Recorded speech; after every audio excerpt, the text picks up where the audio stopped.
Hello guys, അപ്പോൾ നമ്മൾ രാവിലെ തന്നെ എണീറ്റു. ഇന്ന് നമുക്ക് മോർണിംഗ് ജിമ്മിൽ ഡ്യൂട്ടി ഉണ്ടായിരുന്നില്ല, അതുകൊണ്ട് തന്നെ നമ്മളൊരു വോക്കിന് പോയി.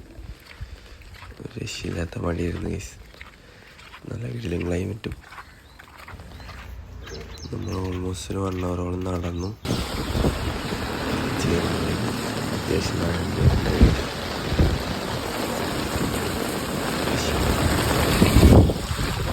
അതുകഴിഞ്ഞ് നമ്മൾ ക്ലാസ്സിനൊക്കെ കയറി വൈകിട്ട് 4 മണിയായപ്പോൾ വീണ്ടും ജിമ്മിൽ ഡ്യൂട്ടിക്ക് വന്നു.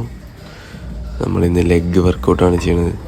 ഫസ്റ്റ് തന്നെ ലെഗ് എക്സ്റ്റൻഷൻ ചെയ്തു. അത് കഴിഞ്ഞ് സിംഗിൾ ലെഗ് പ്രസ്സാണ് ചെയ്തത്. അത് കഴിഞ്ഞ് നമ്മൾ ഹാംസ്ട്രിങ് കയറുകയും ചെയ്തു. പിന്നെ ഇന്നർ തൈസിനായിട്ട് അഡക്ടർ, അതുപോലെ തന്നെ അബ്ഡക്ടറും ചെയ്ത് നിർത്തി ഗൈസ്. പിന്നെ നമ്മൾ കാഫിനായിട്ട് ചെയ്തത് ലെഗ് പ്രസ്സിലാണ്. അതോടെ ലെഗ് കഴിഞ്ഞു. അത് കഴിഞ്ഞ് നമ്മുടെ ഡ്യൂട്ടിയൊക്കെ കഴിഞ്ഞ് നമ്മളൊരു 10:30 ആയപ്പോൾ ഗൈസ് ജിമ്മിൽ നിന്ന് ഇറങ്ങി. അപ്പോൾ നാളെ കാണാം ഗൈസ്.